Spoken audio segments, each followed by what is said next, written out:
What's up, guys? Back with another video, and today we are making homemade pumpkin seeds. We're going to toast them and season them, but first we must carve some pumpkins. Let's get to it.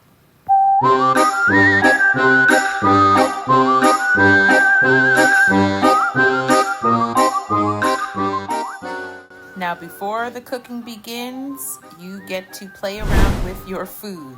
And that isn't said too often now, is it? Here I've got a big bucket just on the table, and the kids are just emptying out all of the guts from their pumpkin.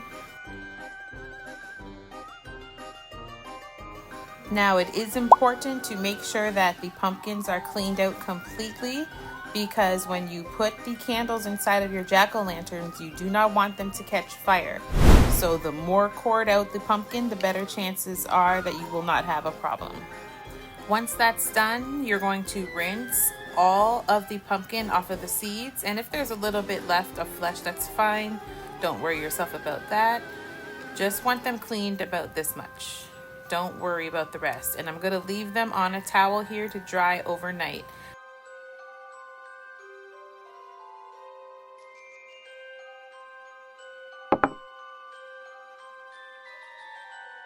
Now, to make the transition from the paper towel to the bowl easier, just grab both sides of it like this and bring it on over to your bowl. Then you're just going to pour them into the bowl. Some of them will be stuck to the paper towel, but the reason we use paper towel is 1, to dry, and for 2, it won't tear apart when you're just pulling the pumpkin seeds off. Now, this is the air fryer edition. You're going to set your air fryer to 350, and while that's preheating, we're going to season our pumpkin seeds. We're going for a more savory roasted flavor, so we're using roasted sesame oil, which makes a huge difference in the flavor. Trust me, you want to use this, but if you do not have this, you can substitute it for another oil. Next is garlic powder, salt,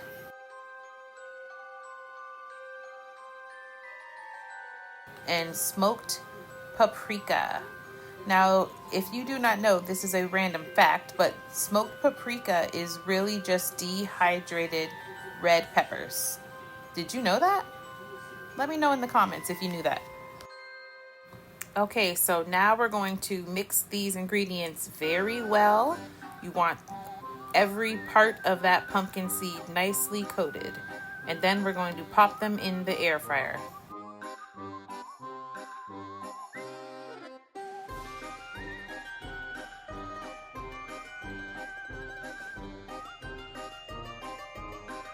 And just like that, the air fryer will be ready with low heat, and you pop them right in the air fryer. Make sure to spread them out so there's enough room for them to breathe. And you're just gonna keep opening the air fryer every 10 minutes or so, just to stir them up and make sure that they're getting flipped so that they get cooked and roasted on all sides. Now we are done. Look at these beautiful pumpkin seeds that would have went to the trash. My goal is to have the least amount of waste as humanly possible with anything that I purchase. A lot of people don't realize how much money they throw out the door when they are purchasing produce. You can reuse and use pretty much every single part of a produce item, from the seed to the stem. And now we're just going to let them cool down before we put them in an airtight container. And these will be good for a while on the shelf. Now I'll drop some information about pumpkin seeds and the nutritional value of them in the next video. Catch you in the next video.